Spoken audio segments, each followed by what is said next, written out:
Do you think white people in this country, and I'm talking about non-segregationists, people devoid or thinking they're devoid of racism, do you have any idea of what they want the Negro to be in America? Well, it depends on the level that we are talking here, because I think you have to make a distinction between the people who are genuinely and absolutely committed in the white community on the question of racial equality. And I must confess that I think they're in a very small minority. I think the vast majority of white Americans will go but so far. It's a kind of installment plan for equality, and they are always looking for an excuse to go but so far. Why are they looking for the excuse? What is it about the Negro? I mean, every other group that came as an immigrant somehow, not easily, but somehow got around it. Is it just the fact that Negroes are black? That's a part of it, and that grows out of something else. You can't thingify anything without depersonalizing that something. If you use something as a means to an end, at that moment you make it a thing and you depersonalize it. The fact is that the Negro was a slave in this country for 244 years. A willful thing that was done. The Negro was brought here in chains, treated in very inhuman fashion. And this led to the thingification of the Negro. So he was not looked upon as a person.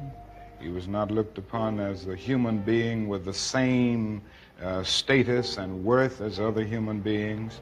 And the other thing is that human beings cannot continue to do wrong without eventually rationalizing that wrong. So slavery was justified morally, biologically, theoretically, scientifically, everything else. And it seems to me that white America must see that no other ethnic group has been a slave on American soil. That is one thing that other immigrant groups haven't had to face. The other thing is that the color became a stigma. American society made the Negro's color a stigma, and that can never be overlooked. So I think these things are absolutely necessary. The other thing is that America freed the slaves in 1863 through the Emancipation Proclamation of Abraham Lincoln, but gave the slaves no land or nothing in reality, and as a matter of fact, to get started on. At the same time, America was giving away millions of acres of land in the West and the Midwest, which meant that there was a willingness to give the white peasants from Europe an economic base. And yet it refused to give its black peasants from Africa, who came here involuntarily in chains and had worked free for 244 years, any kind of economic base. And so emancipation for the Negro was really freedom to hunger. It was freedom to the winds and rains of heaven. It was freedom without food to eat or land to cultivate, and therefore it was freedom and famine at the same time. And when white Americans tell the Negro to lift himself by his own bootstraps, they don't look over the legacy of slavery and segregation. I believe we ought to do all we can and seek to lift ourselves by our own bootstraps, but it's a cruel jest to say to a bootless man that he ought to lift himself by his own bootstraps. And many Negroes, by the thousands and millions, have been left bootless as a result of all of these years of oppression and as a result of a society that deliberately made his color a stigma and something worthless and degrading. Greetings, everyone. Thank you for joining us on Turning a Moment into a Movement. I am J Love, and we have a special edition today. Hey, Reverend Tia. Hello. Hello. Hi, how are you? Oh, I'm so wonderful. I'm wonderful, Jay. I'm glad to be here. And you were talking about the special edition. Yes, that's today. This is the King Holiday edition. And so we just wanted to come on today to talk about, Dr. King's legacy, what we should be doing other than posting quotes this weekend, and also talk about what's going on here in Michigan with our with the justices of the Michigan Supreme Court. And with that note, I'm going to also bring on Attorney Pam. Hi. Hey, how are you? How are you? Reverend Littlejohn, how are you? I'm wonderful. So glad to see you. You as well. Introduce yourself, just so our audience, just in case they don't know you, just who you are, what you do, and then we'll go from there. Okay. Thank you for having me. First of all, my name is Attorney Pamela Campbell. I am an attorney here in the great state of Michigan. And right now, my area is focusing on a lot of wrongful convictions and both helping them get out and then the federal civil portion as well. Yes. So thank you for joining us. What did you guys think about, the video that I just played with Dr. King, considering considering everything that's going on right now? I think it's timely. It's timeless because it's right now, and understanding the fact that we are not immigrants. Immigrants choose to come. Immigrants choose to take a journey. And some of us, not only were we not immigrants, some of us were already here. Many of us were already here. And so that's a whole nother story. What do you do when someone comes and they take your land? What do you do when they take you from your land? So we had it both ways. And I think that today it's how do we apply the knowledge from the past into today? Yeah. How do we apply that knowledge? And he was very bold when he spoke.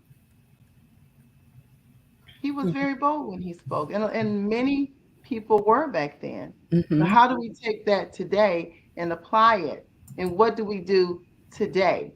Yeah. What does today's movement, what is it going to look like? How do we change policy? How do we make it count? And how do we do it in our own families? Exactly. And I think also, as we discussed, the Justice Bernstein and the things that he said, this week, those words that Dr. King was saying then also applies today, applies now, when he says like everyone, everybody's not an ally, even though they pretend to be or want to be, or so we have to choose wisely. Yeah, choose wisely. So I see that Trische is here. Hey, greetings, Trische. So Reverend Tia and attorney Pamela Campbell, let's talk about how you guys felt about what's been going on this week. Go ahead. Oh, me. No.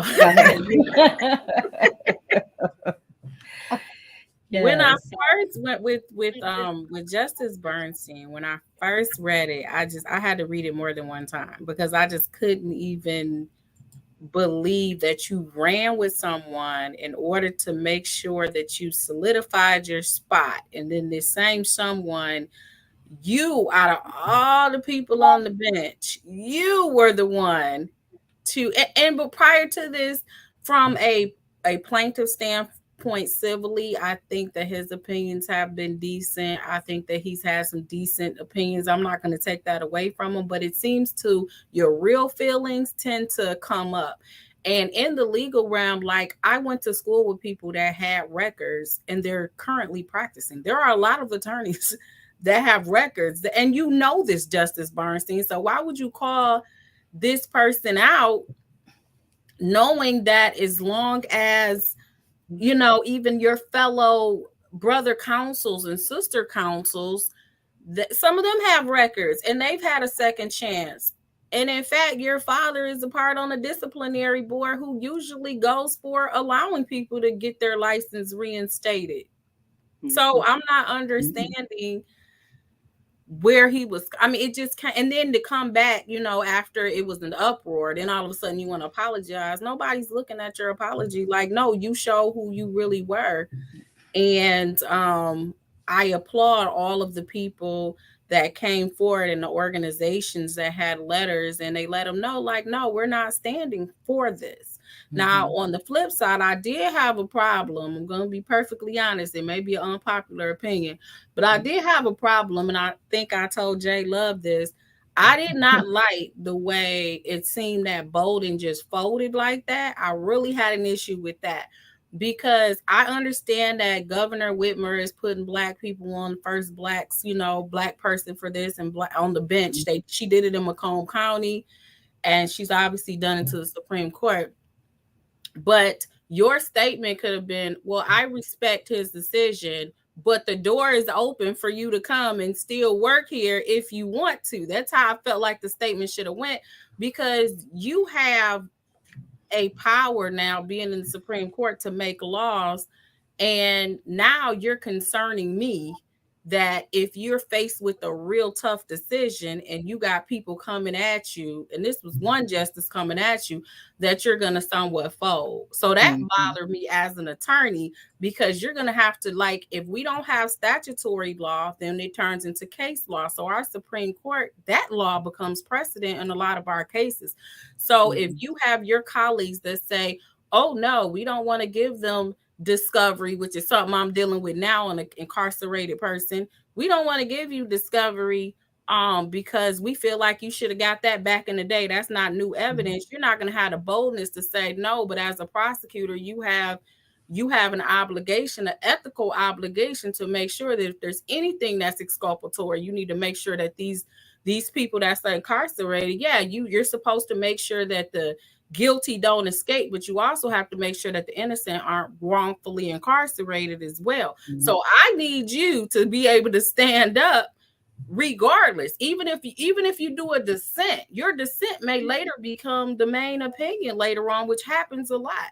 So that kind of concerned me too. Like, I understand, you know, people were telling me, but Pam, he said that he didn't want to be a distraction. That's fine. But still, you should have left the door open to let him know you're not going to bully me in this seat. Exactly. I feel that too. I feel that because she's sitting in a first Black woman's position. She, you know, and even though, you know, that shouldn't be a thing in 2023, that is a thing. It is a thing. And so, and then also too, it was almost like he was bullying her. Like, he was so upset. He said he was disgusted. And then he didn't even take time to speak with her, to have a conversation. He took it straight to the media, which I have a problem with. So the intention of bullying was there. And if you don't stand up, then they're going to constantly, you know, find ways to do something or shake you or force you or always question your opinion. So. And what's interesting is there were other justices, I think it was McCormick, who stood up for him. Like, how she's standing up for him, but this is the person you were gonna hire and you don't stand up for him. So and then like I said, his Bernstein's apology just means absolutely nothing to me. I mean, honestly, it was like, no, you got pushed in the corner because you were real bold to go to the paper and say and put this man's back. What if all of us didn't even know you tried to shame him? Yeah. What if we didn't know anything about his background? We just looked at his good work. And whoever knows about the clerk? What? She said it on a Zoom that nobody ever knows about the clerks. Clerk. So it was intentional. Unheard of. Yep. So, and this weekend, and it's so that is coming in this weekend of Dr. King. And so, you know, as we tap into our king consciousness and be a king, this is a great time. You know, it's the time for us to stand up and have these conversations and be real about how it affects you. And an apology. I don't know if that's what we're looking for right now. No. I think we have to call people out and have them take responsibility for the words that they say. Hi, Trische Duckworth. Call people out. Jay, you can't call people out. You call people out. Oh my goodness. You're going to be deemed the worst thing ever. No, how y'all doing? I came in on the conversation late. My apologies for being late. This is a very important conversation. But all of y'all just said something I just want to piggyback on, right? Jay, we in Martin Luther King weekend, right? I'm so sick of. I don't know if y'all seen my post the other day. If you ain't did nothing to uplift Black people all year long, go to work. Once again, don't even take. Just look. Don't even take the day out. We don't need your one day consciousness right now, right? We need life-changing consciousness that daily is going to challenge itself, to build racial equity within our communities. That's what we need, right? And I think about what just happened here. What we watched unfold before our eyes. It ain't nothing new. It's been happening since slavery. It's been happening before before I was here. I know it was happening, right? Where we align ourselves and we think we gonna win when really we being set up for failure from off the gate. This man attached himself to her because he knew that he needed the Black vote. Let's just be honest. The Democrats know that they cannot move forward without the Black vote. So what did he do? He said, hey, I'm Bolden, right? I don't even know if he ever liked her, because to go and do something that vicious, that quickly, and disrespect this Black woman like this, who really set herself up for failure, because she didn't have to attach herself to him, because God still blessed her in the end anyways, right? You know what I mean? But sometimes we sacrifice ourselves and put our community on the chopping block, and then look what has happened. Because in my opinion, this was a plan all along. I believe that he knew that she probably wouldn't win, but he knew that he would get those votes, So we've got to be careful. And what is this that I'm hearing about, where people said, no, don't say that against him. He didn't mean that. He just was, trying to say that. No. He knew exactly what he was saying. He knew exactly what he was doing, right? So there needs to be a level of accountability. And why are we so willing to have conversations with people when we need action, right? Why are we willing to sit down with folks and have a kumbaya, right? When we should be holding people accountable. I don't care. Like, this is the highest seat legally, lawfully in the state of Michigan. This seat, as the sister said, sets precedents for law in this state. And it's being shaped by those type of minds. That's dangerous. That's dangerous.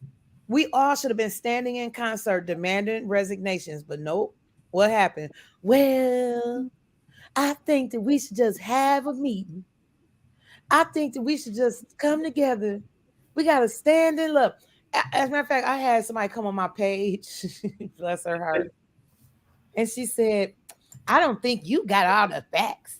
And, and this is, she just laid her whole case out. So then I got to flipping through her page, and I seen a bunch of pictures with him. I said, I said, okay, sis. I said, well, I ain't going to go back and forth with you, because I understand that there's a level of bias there. You know what I mean? But I respect what you have to say, and it's duly noted.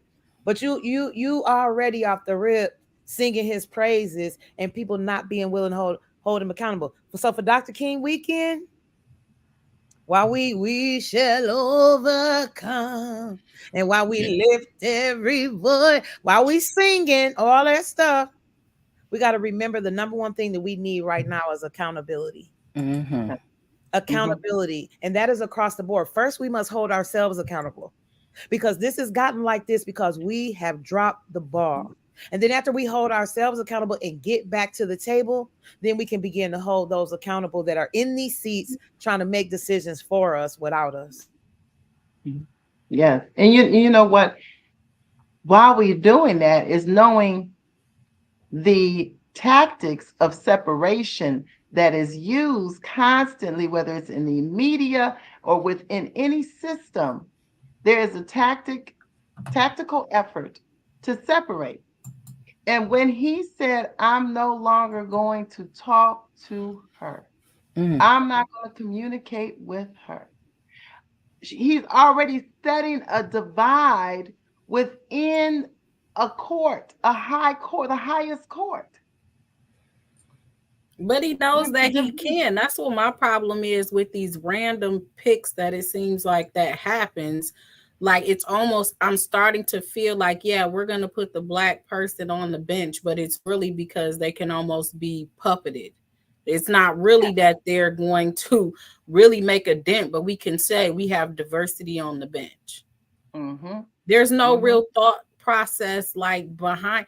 I feel like if you haven't practiced a certain amount of years, you shouldn't be on the bench anyway. Not the little 5 years that people just wait out, but to actually practice and litigate and know about clients and care about the attorney's time. And it's a lot to it to be able to be a judge. They just like you waited out, and then now it's like Whitmer's putting people on the bench, and I don't think that she's putting the most qualified. There are a lot of qualified black attorneys that could be on the bench. Yeah, and I also feel that there's a great disconnect. There's a great disconnect with him, Bernstein, and I think there's a great disconnect with the governor. Because when you're not connected to the people, you just think any black face would do. And it's not any black face at this point. It's not. Attorney Hugo Mack, we're going to mute while you talk. We got to mute you guys. Okay.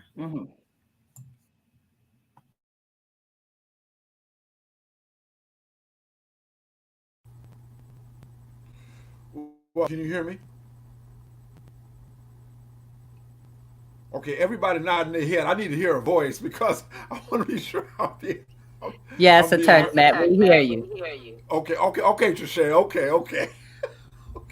No. Look, first of all, I don't know why my system has got to be turned off while everybody else's is on. I feel discriminated against, okay? And I see 1, 2, 3, 4, 5 women and 1 man. What the hell? Where's Sam Riddle when I need him? So all I'm saying is this. It's over, J-Love. It's over. We're not doing this in 2023, J-Love. I demand as a man on this panel to have equal rights with my sisters. I don't know why my phone got to be muted. I don't want to think y'all done sold out to the government on me. Please don't say that, please. J-Love, and please don't kick me off the show, please. Okay, but look, I want to apologize to you. I'm a little bit late because I had a client situation to deal with. But, I do want to say this, that I agree what Sister Duckworth said. We have to have accountability. We can no longer allow somebody with a D behind their name, for Democrat, by the way, to think that when they get in, they know better than us about us, okay? And one thing I have to say, I'm disappointed in Kyra Bolden Harris. I'm disappointed in her. Because to me, I would never have just stepped aside and let that man resign because it's like it's too much of a distraction. Sister, what is wrong with you? You are a distraction in the eyes of a lot of people in the state of Michigan. Your black skin, the bathroom you go in is a distraction, sister. So why are you the first to yield and let something like that happen? She should have told Bernstein, whether it was in English, Braille, Hebrew, all these kind of things. This is my choice. This person is qualified for this job. Everybody has got a past. We don't know what everybody has done. If you're like me, personal things about me became exposed, so that allows people to sit and judge. But God knows everything. You can't fool him. So I'm sorry that sister took the line of least resistance. I would have had much more respect for her if she'd have stood up and said, I'm here to do a job, and this man will help me do a job. If you don't like it, your butt can resign, and McDonald's is always hiring. That part, let me give you this. That was a word right there. Let me just drop the mic for you right there. McDonald's is hiring, okay? So get up out of, move your feet and get up out of that seat and go on over there and put that hat on. Say, may I help you? His privilege allowed him to feel entitled. That's part. To step over her and say what he want to say and do what he want to do. Until everybody started getting mad about it, and he felt he had a rude awakening because everybody wasn't going. about what he was talking about. Hello, Allie. Hello, hey y'all. What's going on? I'm Alexandria Hughes, community organizer throughout the metro area. Work with many community organizations, but some of the main ones are Michigan Liberation, Accountability for Dearborn, App Corporate Foundation for Mental Health, and yeah, I'm glad to be here. There's been a lot going on this weekend, and I'll say on the point of what happened with the Supreme Court and what Richard Bernstein tried to do, an attempted public lynching is what he tried to do to Kyra Bolden. And I'll also say that he doubled down on his original decision before coming out and making an apology. Mm-hmm. It's important to note because it shows how the apology is fake. You thought about it, sat and thought about it, then doubled down, put out another article with Free Press and expounded even more on your thoughts of your original points. And then once you got backlash from your colleagues, from elected officials, from activists, then you backtracked. So that's even more reason why it's so much pushback that's saying, no, apology is not enough. There is cause to resign. There were calls at the press conference to resign. There were calls for you to put your money where your mouth is, donate money to help those that are wrongfully convicted, that were formerly incarcerated, that individuals who previously served time. Because apology not enough. You're not just about to move on and you just think you can do this and just disrespect Black women. Like, that was completely uncalled for. He didn't do that to any of the other justices. And he got his information from Justice Viviano, who voted against Diversity, Equity, and Inclusion Commission on the Michigan Supreme Court last year. So, he's been compromised. Right. He allowed the Republicans to get him all out his hiding place, out his little square of who he came in. They just threw the rock and sat back and watched him, throw it all out here. And then you don't hear them saying nothing about, the other Republican justices. They let Bernstein do all the work. But then, you're right, Allie, he did double down. They discussed about, I think he was probably a little pissed because she swore him in, she swore in the governor and he didn't. And he was, not there or whatever the case it was. And I think he was a little bit pissed about that. So this was just opportunity of getting back with her. But what he did, he threw up a divide that is really terrible for the Supreme Court. Yeah. We're not talking about, kangaroo court. We're not talking about the Wayne County Court, right. 36th District. We're talking about, the Supreme Court. This is what's going on in the Supreme Court. Her first week. Scary. Exactly. Her first week. Didn't even get to do hiring.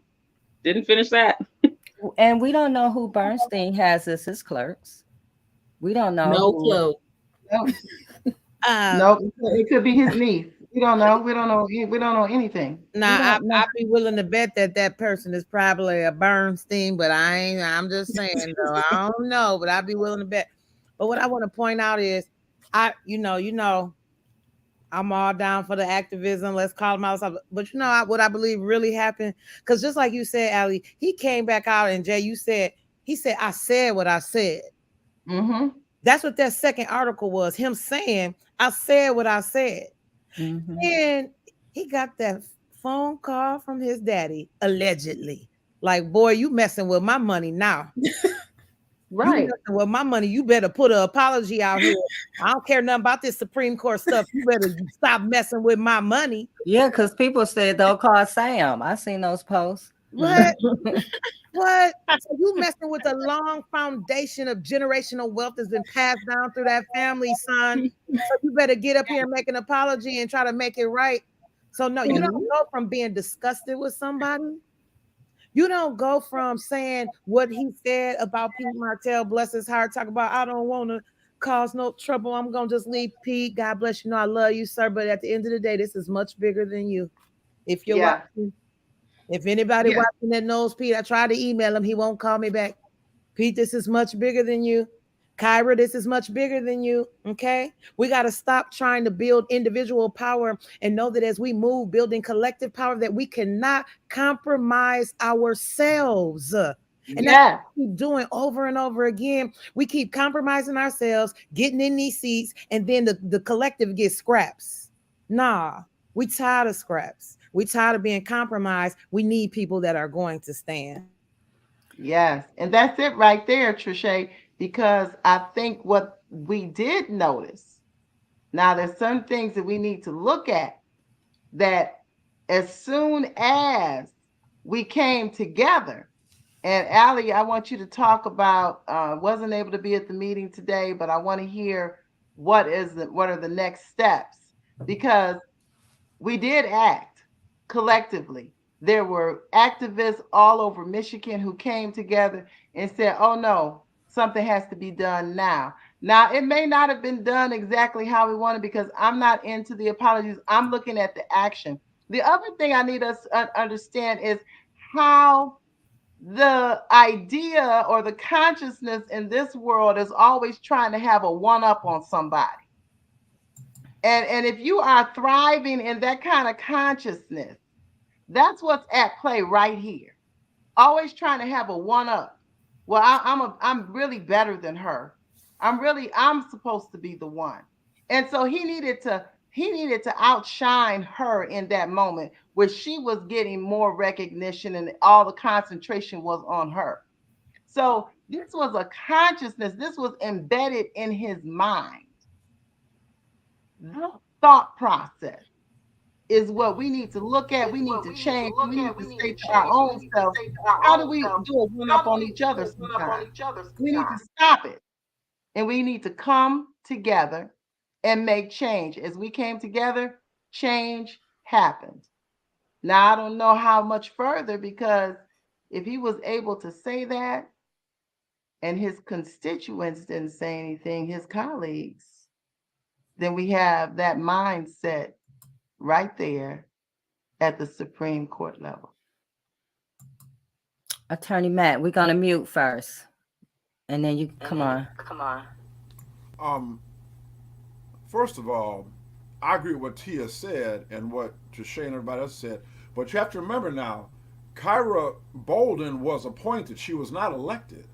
So she's got to run. It's got to be within the next, 2 years or something for that seat. And I think the mistake that she is making is in trying to be the person to go along, to get along. If the Republicans decide to put somebody strong against her, even though there are activists and people that have supported her and put Bernstein in check, I still get to the point of, when I see a black woman on the highest court in the state of Michigan, I want somebody that's going to show me I am willing to go against the trend. I am willing to go against the stream, because if she is there and she's going to be, look, I don't want to ruffle no feathers, I'm here, I just want to be able to be on this court, then really we haven't gained anything. I mean, we've gained a woman, and that's nice in an abstract sense. We've gained a black person, that's nice in an abstract sense. But in a real sense, I'm sorry. Now I'm starting to be a little skeptical of her. I really am. I really am. So, time will tell. But remember, she's got to run again soon. So we're going to see how black people process this. Because if she can't stand up for a man coming out of the penitentiary and stand up for that man's rights, and he's supposed to work for her, how do I think she's going to stand up for me, who she doesn't know? I'm going to say really quick. Oh. I'm through. I was going to say, I guess part of me understands why she didn't jump immediately to stand up for him.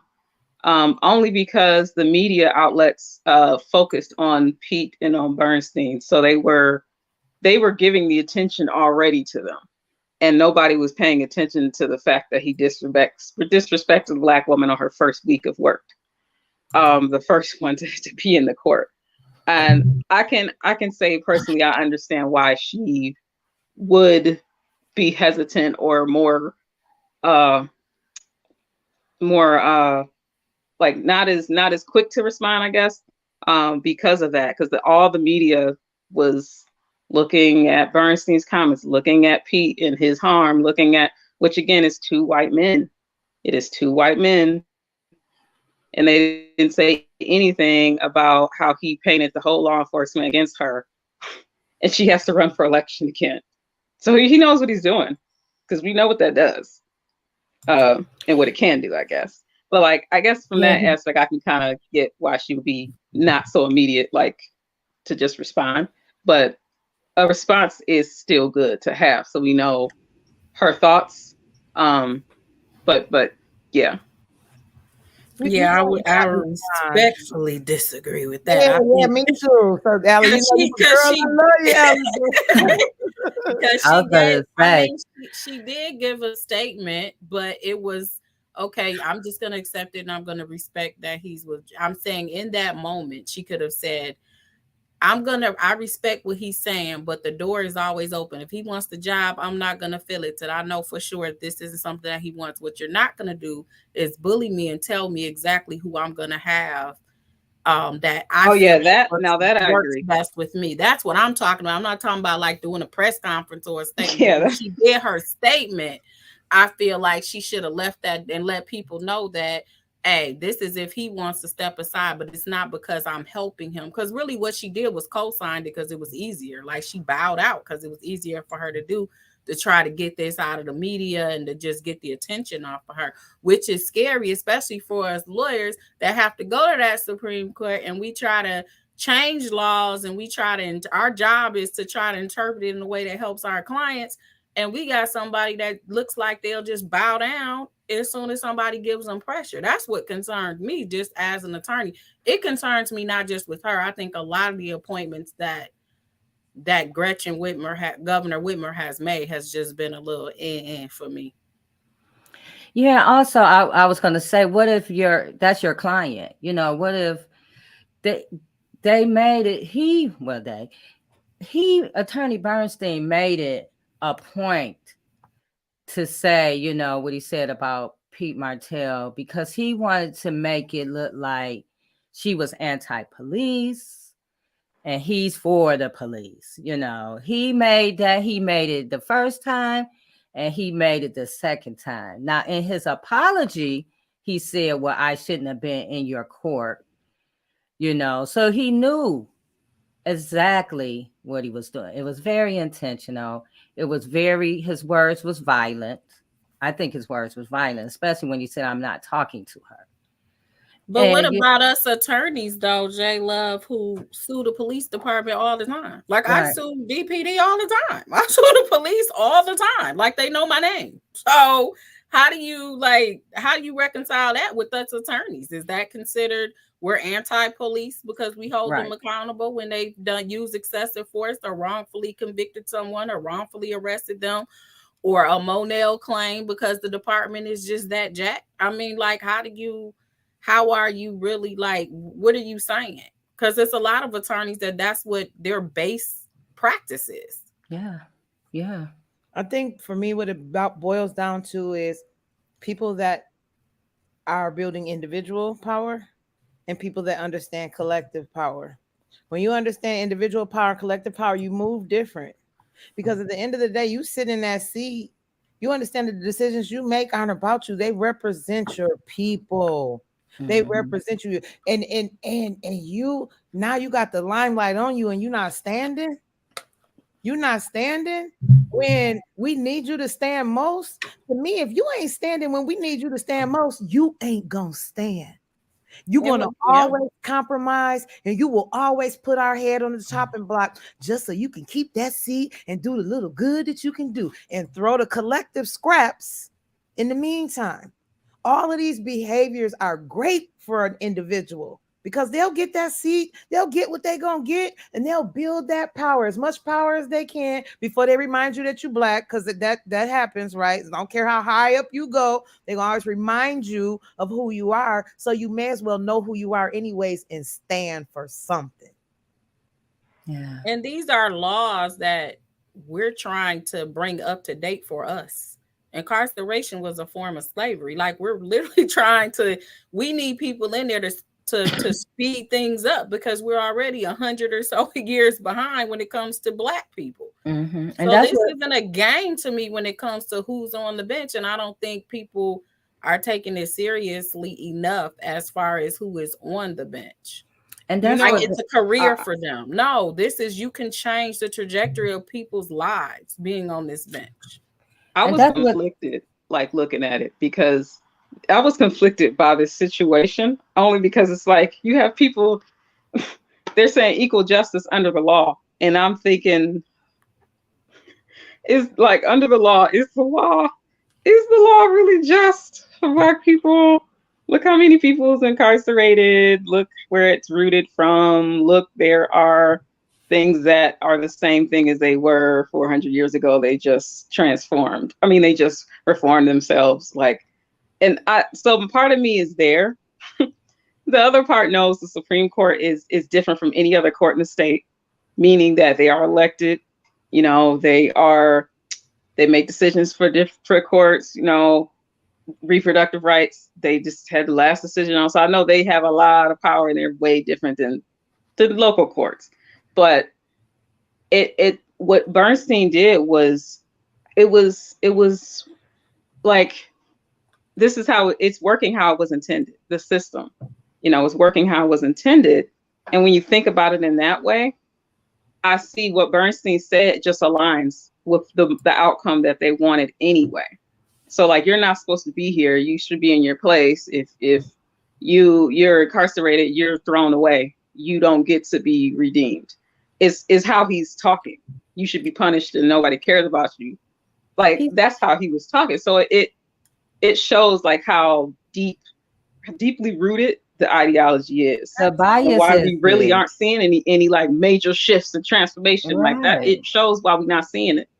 He said that there's other things he can do outside of being a clerk is not one of them. Like, you know, he is the authority to pick and choose of what second chances get to look like and feel like.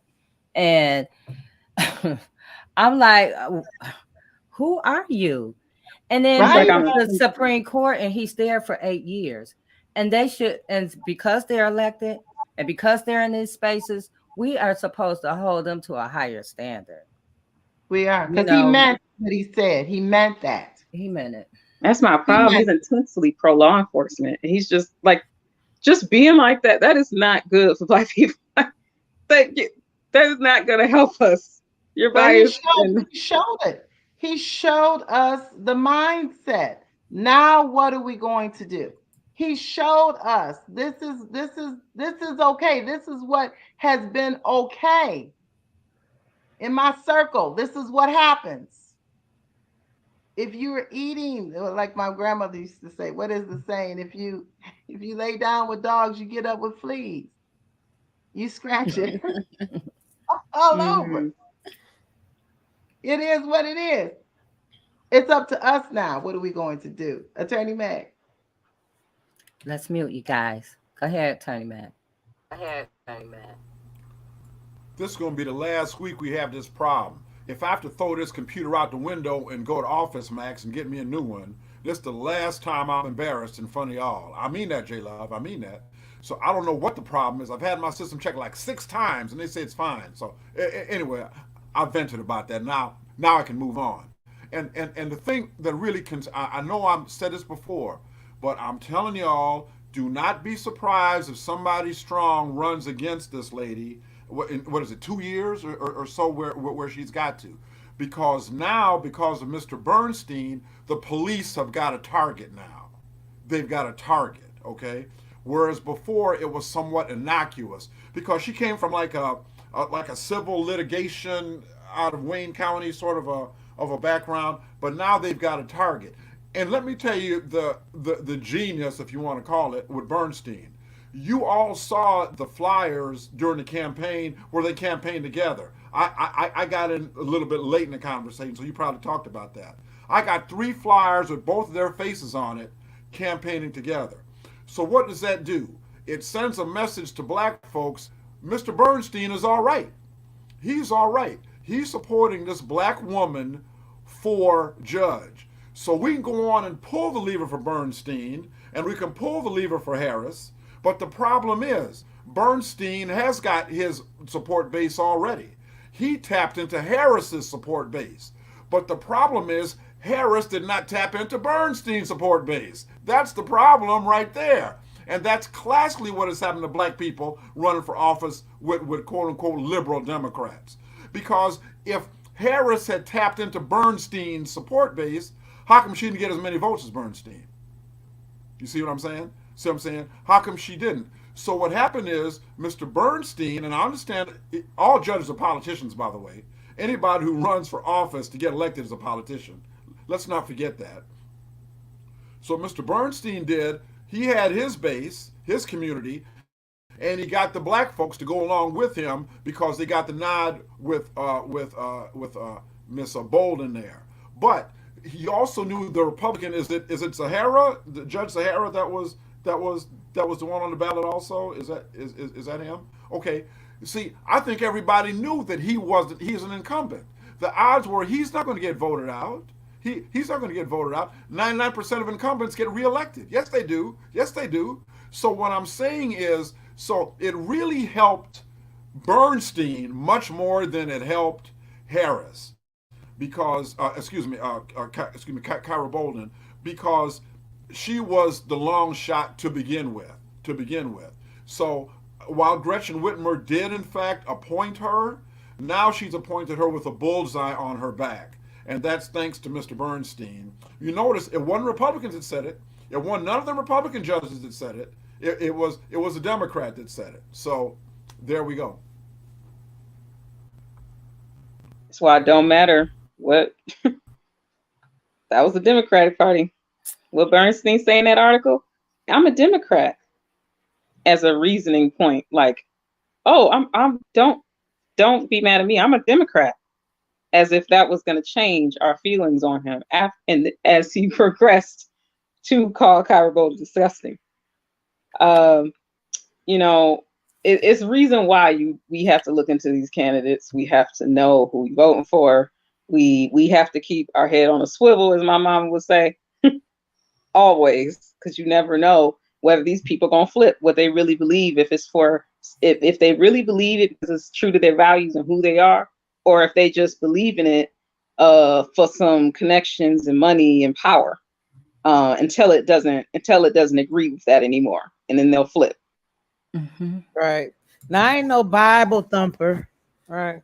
But the scripture says that out of the abundance of the heart, the mouth speaks. Whatever is in you is coming out of you. That's why for me, you can take your apology and shove it if you're watching, sir. Right? Because you spoke loud and clear 2 separate times.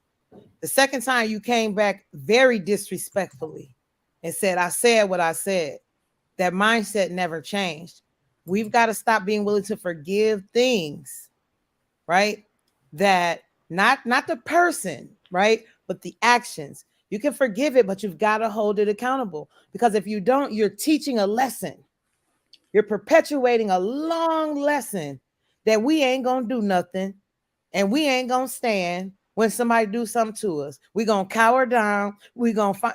So I heard somebody tell me this. You know, the system ain't going to never change.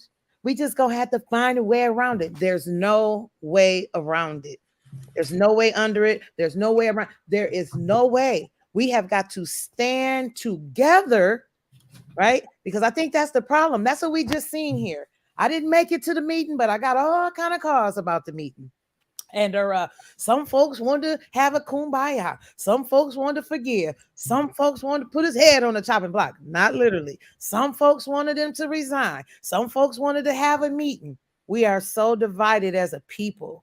We can't even come together and be clear when atrocities happen to us. If we can't do that, we will never, ever, ever get what we need. We in our own way. We in our own way, and we got to get out of the way and stop allowing ourselves to perpetuate slavery. Because again, this goes back to slavery days. This is the same tactics that were used to conquer and divide us. And when we allow people to conquer and divide us, they win. But when we come together and we fight together, that's when we can make some headway. So that's what the semi-truck drivers did. Remember when they the semi-truck driver was in an accident and they gave him like 100 years, right? And the semi-truck drivers came together and they said, hey, that stretch is a really bad stretch, right? And they organized and they all came together for the same problem, the same issue. They organized. They literally shut the state down. When nobody getting no food, no nothing was gonna happen. And the man ended up getting from 10 years, from 100 years, right? So when people say, you know, we can't do stuff and we can't, nothing's going to change. Yes, you can. That was literally our blueprint that we should take up and use for change, right? But we have to be, you know, unfearful. We're so fearful of what people might think and say, right? Or what, you know, the other person is thinking, or we want an apology, or we want to figure out how they can give us some money to make it go away or whatever. And then these people with these same mindsets are still in these seats. They're still doing stuff. And it might, you know, this issue might be, you know, wiped away or quiet down, but then something else is going to come up and then something else. And it continues, like you said, Trische, it continues the cycle. So while we have the opportunity to make change, this is what we're supposed to do. This is literally what this weekend is all about. This holiday is what it's all about. And if we don't take the opportunity to reconnect to who we are and what we're about, we stay lost. Go ahead, Reverend Tia.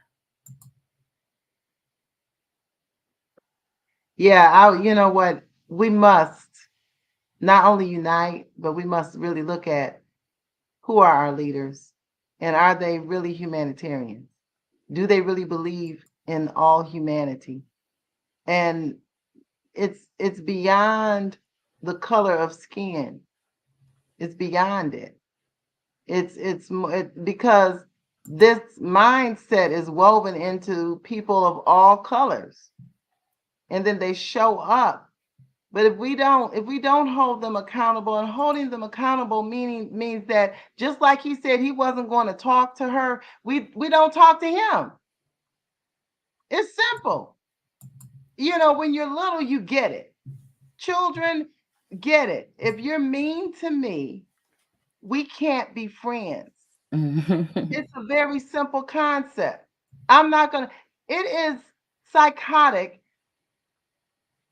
Well, I don't want to say psychotic, but it means that you have extremely low self-esteem. If you continue in an abusive relationship, and we are in this relationship, a governmental relationship, we're in a judicial relationship, and we need to ask ourselves, is it dysfunctional? We're in a dysfunctional relationship. And we keep trying to make a system that is broken, that should not be, that was built upon the backs of other people. We keep trying to make it work. We should have been outraged, not talking to him, making sure that he resigned. But we didn't get mad enough. Because we shall overcome. You know what? I seen somebody in the chat. I think it was our brother Dion. He said, "Where do we go from here?" Not only should we not be talking to him, we should have been not letting him talk to nobody else. We should have been in his courtroom disrupting, right? Like civil disobedience, whatever it takes by any means necessary, right? These are some of the things that we're going to have to start doing, right? We got to up the ante when it comes to how we're doing activism. It takes all of those different forms of it to bring about change.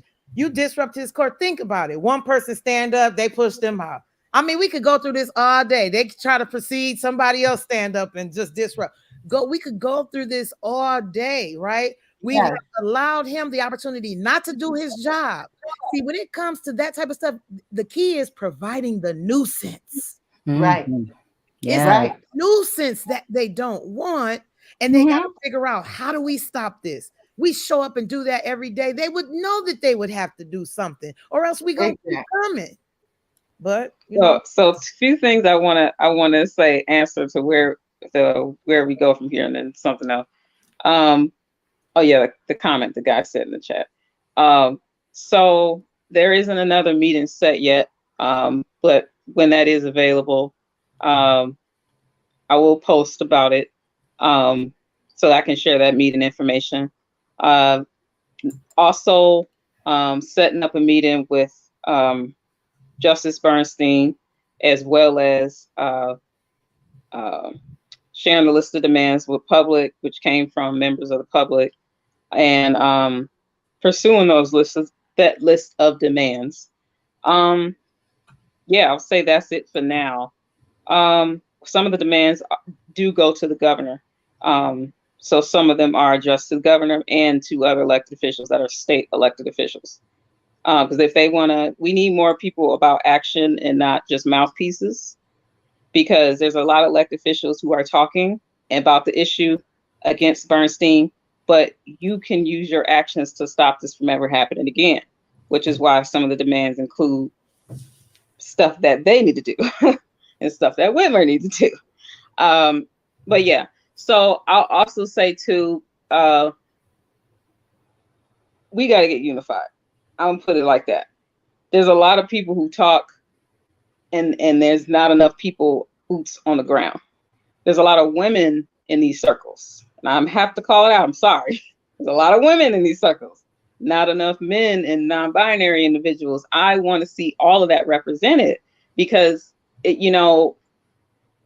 I'm all for doing all these things, but it can't be just some of us making the calls and emails and organizing protests. It needs to be some other people that's some of these mouthpieces, because I resign, but you're not organizing the protest. I agree, but I need you to help me. I'm just saying. Yeah, I agree. I want to read Lisa's comment here. Almost 60 years later, and our criminal justice system is still plagued by too many of the systemic problems Dr. King condemned. Racial inequality abounds at every point of the justice system, from arrest rates to incarceration. People of color are overrepresented. This is not because they committed more crimes. It is because of system inequalities that disproportionately punish people of color. Exactly. And so as we have this conversation, right, and how Justice Bernstein, I'm getting tired of saying his name, but as Justice Bernstein pointed out about Peter Martell, Martell, if I'm not saying his name correctly, but how he took and he ran on the platform of second chances and then took it all away in one breath. And so I was in one of those Zoom meetings, and I was listening to how, a lot of the activists were saying that the people who are formerly incarcerated are now, becoming one of the biggest voting blocs. And so, when you're looking at that, because Michigan, we have a high, we're not in the 1, 2, 3, but we're up there in regards to how many people we incarcerate in this state for way longer period of times for crimes, the same amount of crimes. And so we have to look at that. People come home. People come home and they, they're looking for the opportunity to, live their life, to be prosperous and productive.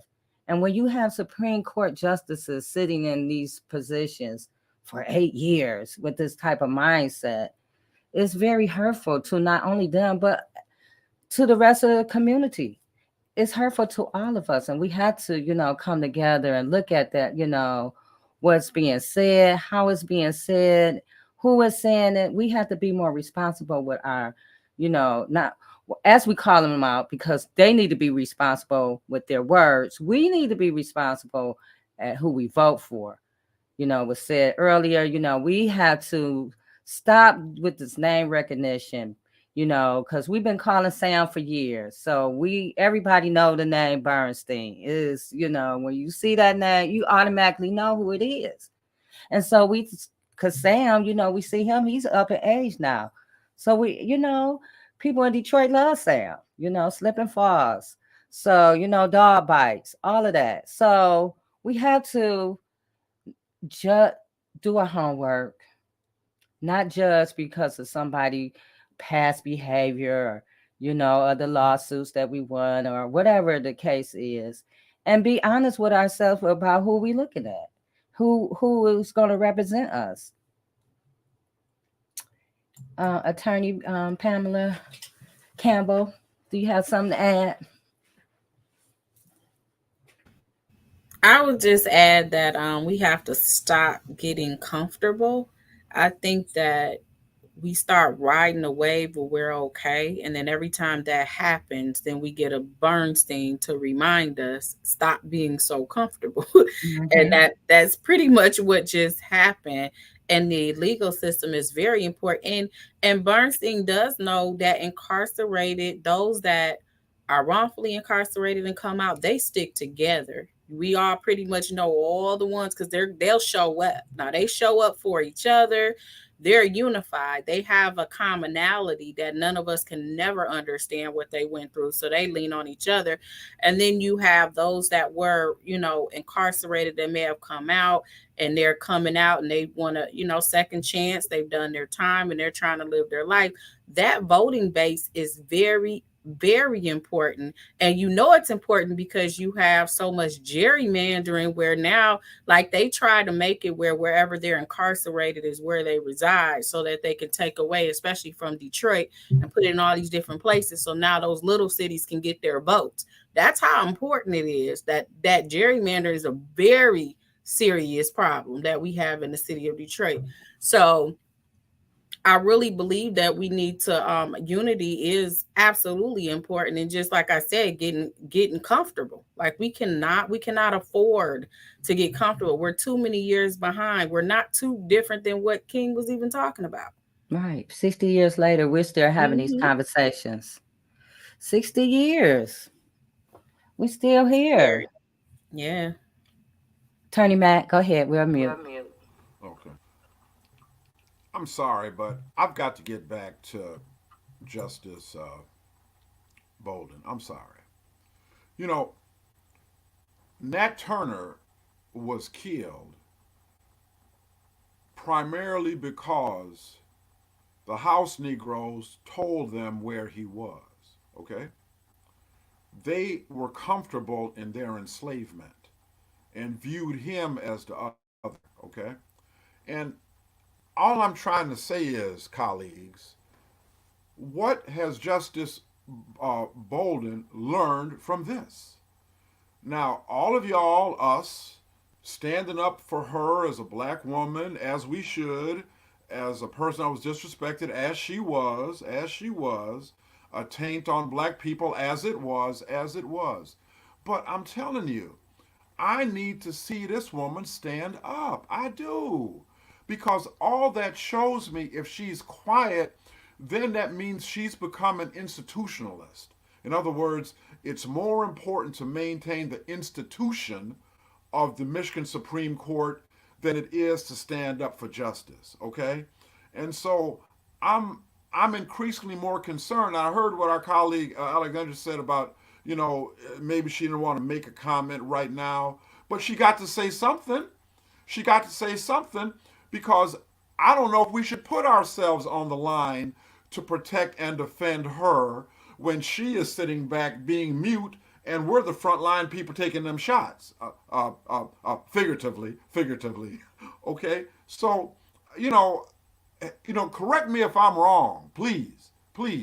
But I'm getting increasingly more skeptical that she has become an institutionalist and ain't been on the job a month.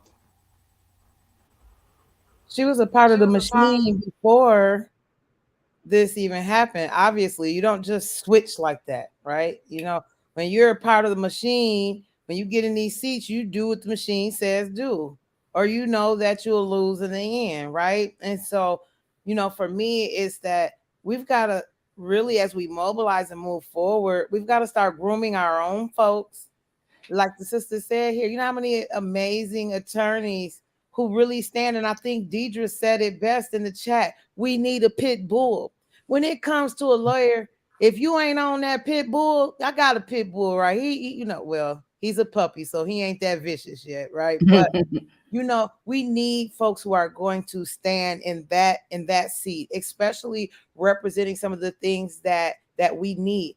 I forgot who said it, but Michigan is one of the strongest states as far as returning citizens are concerned. Hello, Nation Outside, Michigan Liberation, like all of these agencies that are working to build and all the headway that has been made for returning citizens in the state of Michigan.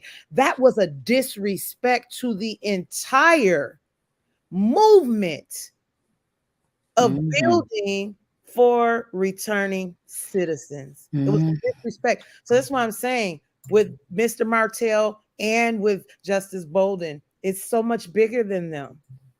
And they're not saying anything. They're mute and they think that it's about them. And that's what also lets me know that their loyalty is to the machine and not to us, the people. Because when your loyalty is to the people, you will stand at all costs, even if you lose.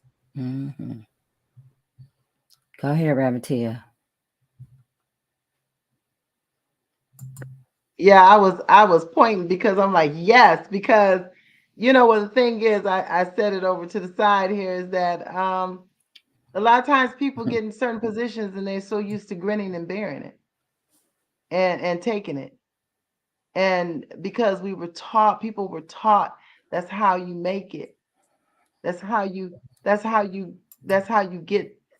get known. That's how you make it. You got to make it. That's how you make it in the world. You got to, you know, I've heard before you've got to smile. You got to smile and grin and bear it. And you got to fake it till you get to a certain level. Mm-mm. And, you know, we have to realize that the level is false. You don't really get there. You don't get there. There's no level to get to. You're grinning and bearing it, and people are still continuing to suffer. Our courts, people are still continuing to have to be wrongfully convicted because we're grinning and bearing it. And we're just trying to make money for ourselves. And so, yes, it's about the machine, sad to say. And it's not about the people. And so there's no more room for faking it till you make it, because there's no such thing as make it. Because if you're just trying to make it, then you're thinking about yourself. And then if you are just thinking about yourself, you are in a position that is supposed to be serving the people. And then you're in the wrong position. And that's why we have to make people accountable. That's why we got to know how to vote. And like Ali was saying, how do we come together? What do we need to do? And you know, I think as we put this on our own sites, what's the action plan? But I want to end with something. I'll end on this. So I recently took a visit to the Whitney Plantation in Louisiana. And at the Whitney Plantation, there's something called the box, where enslaved people, Black people, would go when they tried to run away or they disrespected their so-called masters or, you know, just got out of line. It was in the Louisiana sun. It was hot. It was a rectangle, like short rectangle room with bars, very much so like a prison, but very tiny.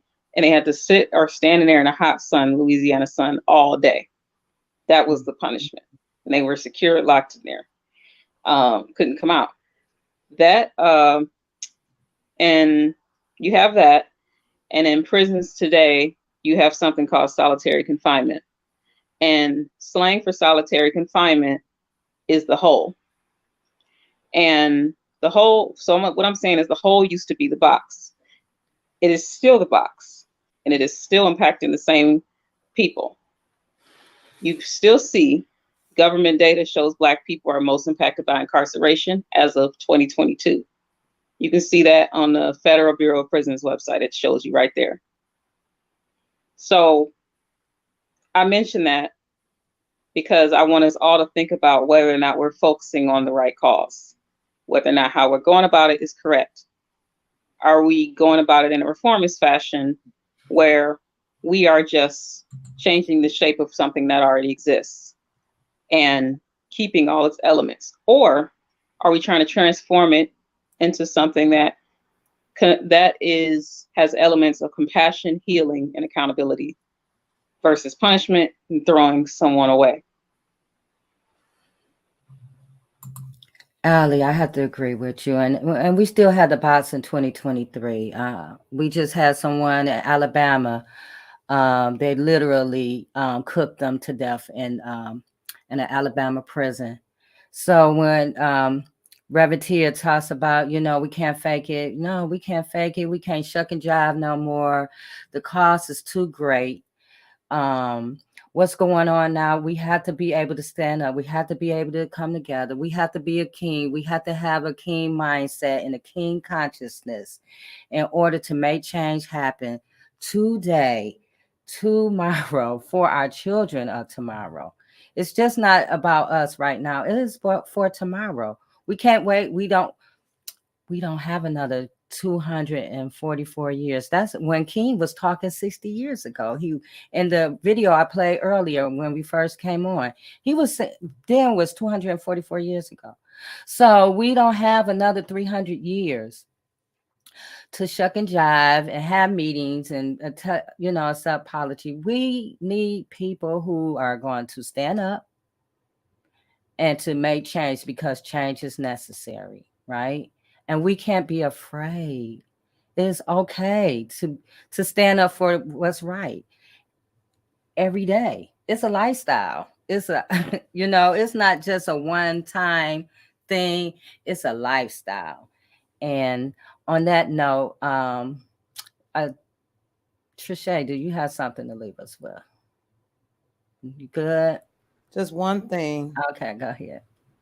Stand. Yes. Attorney Hugo Mack. Well, the only other thing I have to say, I agree with everybody, but just another shameless plug, J Love. I didn't get a chance to put it in earlier. Oh, yeah. So I'll just say it here at the end, If you find that hoopity on Trouble Boulevard, tow, push, pull, jump that hoopity on Mack Street. Mack Street is your hookup. Park in my private parking lot. The Freedom Line, 734-239-3118. 734-239-3118. 734-239-3118. hmaclaw.com, that's your hookup, and I love you.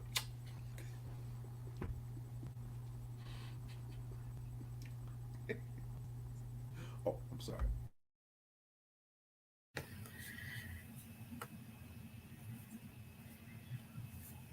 You're on mute. Attorney Pamela Campbell. Well, hey, let me plug my firm, 855 Pamela too. If you guys have any personal injury, if y'all don't do too much criminal except for helping people get out of prison and the federal 1983 cases. But yeah, maybe we can help you out. Thank you so much for having me here for this important conversation. Yes, thank you. And Revertia.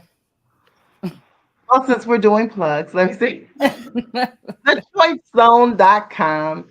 And I am a life coach and part of the G100 Oneness in Wisdom, along with being a behavioral interventionist and standing on other platforms for social justice. I'm telling you, call me, but definitely, if you need change within, I'm the girl. Yes, Revertia.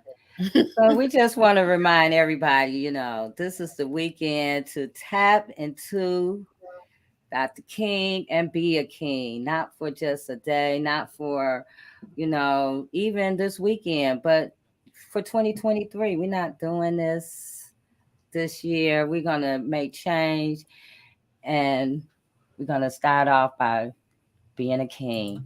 And also, it is our duty to fight for our freedom.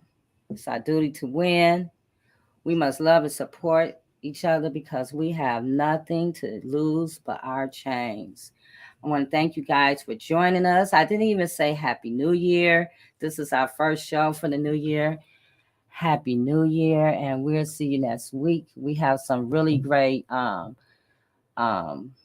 shows coming up, so hopefully you guys will be here to with us. And also, Attorney Pam Campbell, you always welcome to come back and join us whenever you're free. Thank you.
Thank you.